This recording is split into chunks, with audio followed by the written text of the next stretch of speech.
जानेंगे। यूपी के डीजीपी मुकुल गोयल ने कहा है कि जिहादियों द्वारा धर्मांतरण और घुसपैठ जैसी घटनाओं पर नियंत्रण पाने के लिए अपने सूचना तंत्र को मजबूत करना होगा, अपने मुखबरी सिस्टम को आधुनिक बनाना होगा ताकि समय रहते हमें सटीक सूचना मिल सके। इस मुद्दे को लेकर सुदर्शन न्यूज के यूपी ब्यूरो चीफ रजत मिश्रा ने डीजीपी से एक्सक्लूसिव बातचीत की है। क्या कुछ उन्होंने कहा, आइए आपको सुनवाते हैं। उत्तर प्रदेश को आतंकी धमाकों से दहलाने की एक बड़ी साजिश रची जा रही थी, जिसका भंडाफोड़ यूपी पुलिस ने किया है। हमारे साथ उत्तर प्रदेश के पुलिस महानिदेशक डीजीपी मुकुल गोयल सर हैं। सर, जिस तरीके की प्लानिंग हो रही थी, एक बहुत बड़ा गैंग था जिसको बस्ट किया गया है। अब जिस तरीके से प्लान आउट किया जा रहा है चीज़ों को, जिस तरीके से लोग पकड़े भी गए हैं, क्या अब आगे का जो प्लान ऑफ एक्शन होगा और किस तरीके से कहाँ इनके कनेक्शंस निकल के आए हैं? देखिए, ये वाला जो सफलता पुलिस को मिली, अभी 2 लोग पकड़े गए हैं लखनऊ से, इसके बारे में एटीएस को अभी सूचना मिली थी, उन्होंने इसको डेवलप किया और फिर ये कार्रवाई हुई।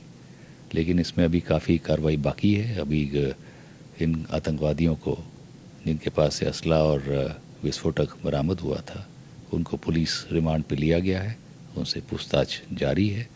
इनके और जो भी साथी हैं और इनको जिन्होंने रेडिकलाइज किया, जो इनको अपने गलत राह पे डाला है, उनको के बारे में जानकारी प्राप्त करके उनके खिलाफ भी कार्रवाई करने का प्लान है।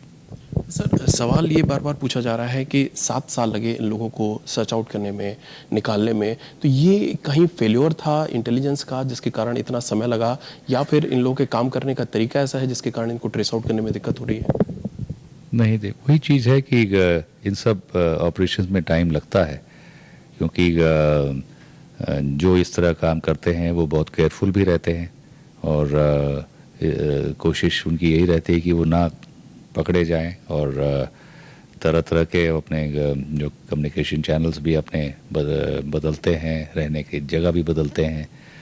और साथ ही साथ इसमें इस तरह के लोगों के खिलाफ एक्शन में या कोई इंटेलिजेंस गैदरिंग में जो स्थानीय जनता है, जहाँ जिनके बीच में वो रह रहे हैं, उनका भी सजग होना, उनका सतर्क होना, और कोई इस तरह की बात हो तो पुलिस को सूचना देना, ये सब भी बहुत ज़रूरी है। तो ये सब कुछ होता है तो फिर शायद ये जल्दी पकड़ में आए। सर, जिस तरीके से धर्मांतरण के ऊपर पुलिस ने काफ़ी बड़ा एक्शन लिया है, वहाँ पर भी काफ़ी गिरफ्तारियां हुई। अब इस पूरी प्रोसेस को रोकने के लिए, क्योंकि लगातार कार्रवाइयाँ तो हो रही हैं, लेकिन अभी भी बहुत जगह ऐसी शिकायतें आ रही हैं कि वहाँ पे धर्मांतरण हो रहा है, कार्रवाई नहीं हो रही है। ऐसी कोई जानकारी मेरे पास नहीं है। जहाँ भी शिकायत आई है और आती है, वहाँ पर पुलिस कार्रवाई करती है।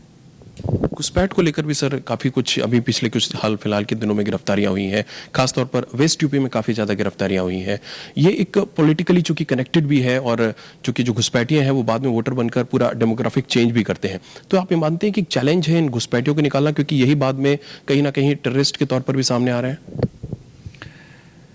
नहीं, कोई भी व्यक्ति जो कि हमारे देश का नागरिक नहीं है, वो अगर आके हमारे बीच में छुपा है तो उसको निकालने का, अगर उसको पहचानने का काम ये है हम पुलिस का, और ये एक गंभीर विषय है।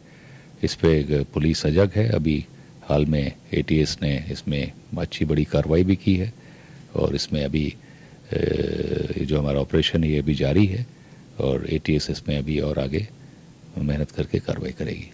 एक और सवाल आपसे, आपने जब चार्ज लिया था तब आपने एक बहुत इंपॉर्टेंट चीज़ पॉइंट आउट करी थी कि किसी भी अपराध को रोकने का सबसे अच्छा तरीका होता है कि उसको होने से पहले या शुरुआत के दौर में उसको पकड़ लिया जाए। आपको लगता है इसके लिए ज़रूरी है अब इंटेलिजेंस को और ज़्यादा हाइपर एक्टिव मोड में लाना, क्योंकि इलेक्शन पास में है, तो अब ये भी कहा जा रहा है कि साजिशें बहुत उत्तर प्रदेश के लिए रची जाएंगी, तो एक चैलेंज है एक तरीके से?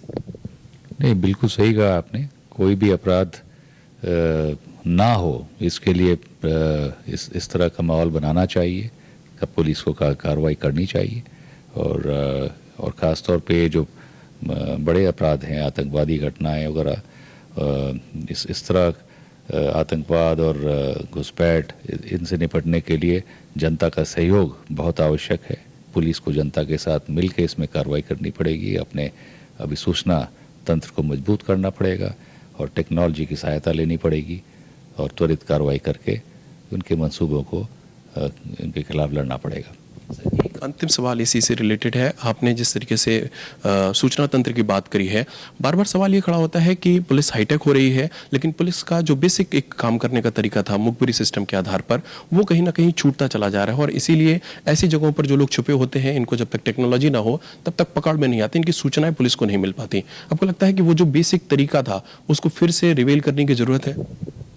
आपने सही कहा, टेक्नोलॉजी की मदद लेनी चाहिए, लेकिन जो हमारा बेसिक तरीका था उसको भी हमें ना भूलना चाहिए, क्योंकि जो ये सूचना हमें पब्लिक के बीच से मिलती है वो काफ़ी पुख्ता सूचना होती है, और जो कि टेक्नोलॉजी और ये एक साथ मिल जाती हैं तो बिल्कुल उसको हम एक तरह से बड़ी स्ट्रॉन्ग सूचना कहते हैं, और उस पर जो कार्रवाई होती है सटीक होती है। शुक्रिया बात करने के लिए सर। आप थे यूपी के डीजीपी मुकुल गोयल सर, जिनके मुताबिक जो बेसिक काम करने का पुलिस का तरीका है उसको और बेहतर करने की जरूरत है, और जहां तक आतंकियों की बात है लगातार पुलिस कार्रवाई कर रही है और उस कार्रवाई को तेज भी किया जाएगा। कैमरा पर्सन सुशील अवस्थी के साथ रजत मिश्रा, सुदर्शन न्यूज, लखनऊ।